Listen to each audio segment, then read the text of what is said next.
Chapitre 3. Cette déclaration marqua la renaissance des Willan. Pour le plus grand bonheur de Salim, partagé avec discrétion par Maximilien, elle réapprit à marcher seule, à prendre soin d'elle-même et surtout à communiquer. Sa première phrase, prononcée d'une voix hésitante, souvent indistincte, la laissait épuisée. Formuler une pensée simple lui demandait parfois plus d'une minute et ses accès de mutisme revenaient de manière récurrente. Elle réalisait toutefois des progrès rapides et réguliers. En quelques semaines, elle récupéra une élocution normale. Ses cheveux, encore très courts, encadraient son visage d'une aura de mèche folle. Ses yeux ressortaient, plus grands et violets que jamais, dans des traits que la souffrance avait aiguisés, contrastant avec la pâleur de sa peau qui tardait à retrouver son hâle malgré les longues siestes qu'elle effectuait au soleil. En la voyant regagner peu à peu sa souplesse et son tonus, Salim prenait conscience du gouffre dans lequel l'institution l'avait plongée. Il s'en était fallu de si peu qu'elle... Il n'osait achever sa pensée.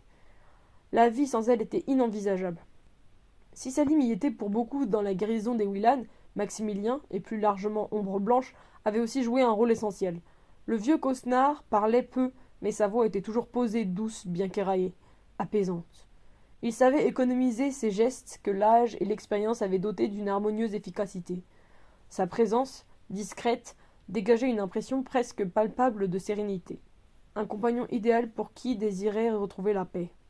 La ferme était à l'image de son propriétaire, solide et tranquille.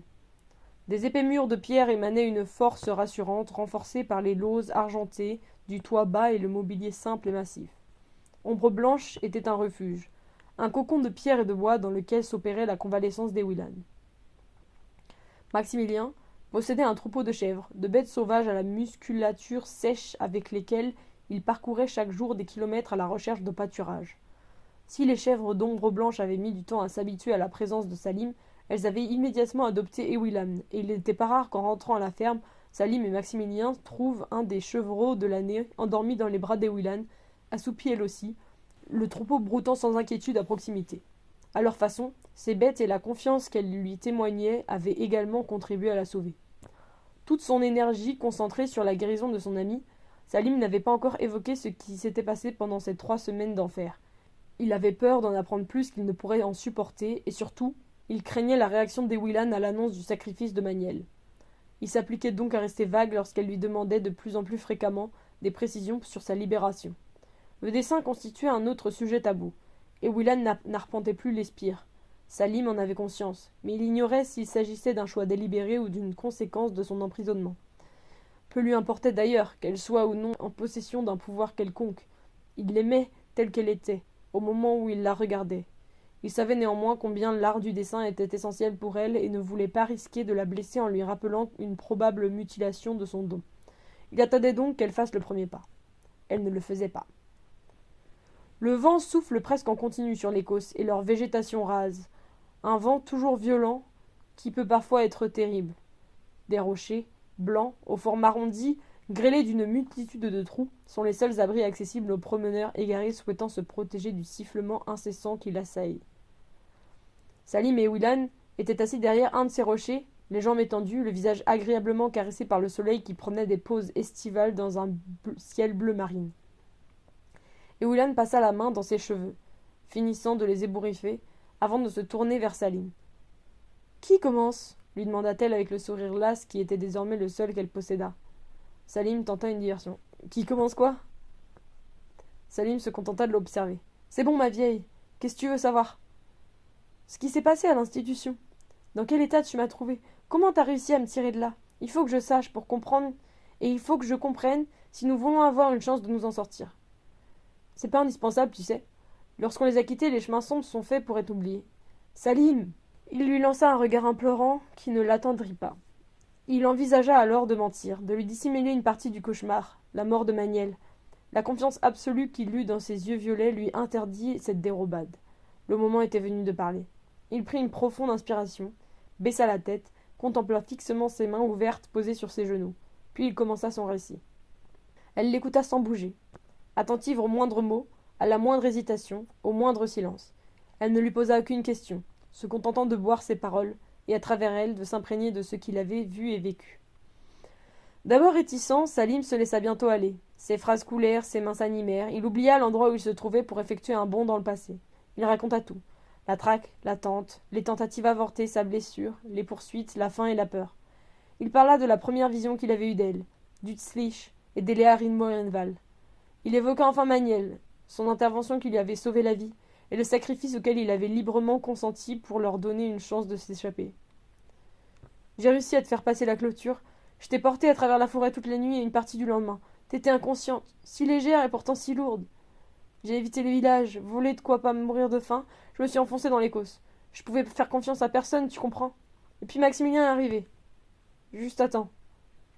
Il se tut, leva les yeux. Les armes qu'il découvrit ruisselant sur les joues d'Ewilan l'anéantirent. Avec un sanglot rauque, elle se jeta dans ses bras, enfuit son visage dans le cou de son ami. Maniel! Un cri, une plainte, une déchirure. Elle pleura longtemps, tandis que Salim, bouleversé, la berçait en lui murmurant des mots absurdes, incapable de trouver mieux pour la réconforter. Quand enfin elle se calma, elle se dégagea, doucement de son étreinte, lui effleura les lèvres du bout des doigts, s'essuya les yeux avec sa manche. Tu es un être unique, murmura-t-elle. Où as-tu trouvé la force d'agir ainsi? Le sourire de Salim valait toutes les réponses du monde. L'amour qu'il lui offrait se répandit en elle comme un baume. Elle put ainsi affronter la douleur causée par la disparition de Manuel sans s'y noyer. Il a brûlé, Salim. Il a brûlé pour que je vive. Brûlé? Manuel est devenu homme-lige, en prêtant un serment qui met en œuvre des puissances considérables. C'est ce que j'ai tenté de t'expliquer avant que nous ne quittions Gwendalavir. Un homme-lige engage son honneur et sa vie, en jugeant allégeance à une famille ou à une personne. Le pouvoir qu'il en retire est proportionnel à la sincérité de son engagement. Lorsque ceux à qui il est attaché sont en danger, le vrai homme-lige, le pur, est investi d'une force qui peut effectuer des miracles. Toutefois, utiliser cette force le détruit, le brûle. C'est le sacrifice ultime de l'homme-lige, celui auquel tous prétendent et auquel bien peu parviennent. Auquel ils prétendent? Tu veux dire que Maniel est mort heureux?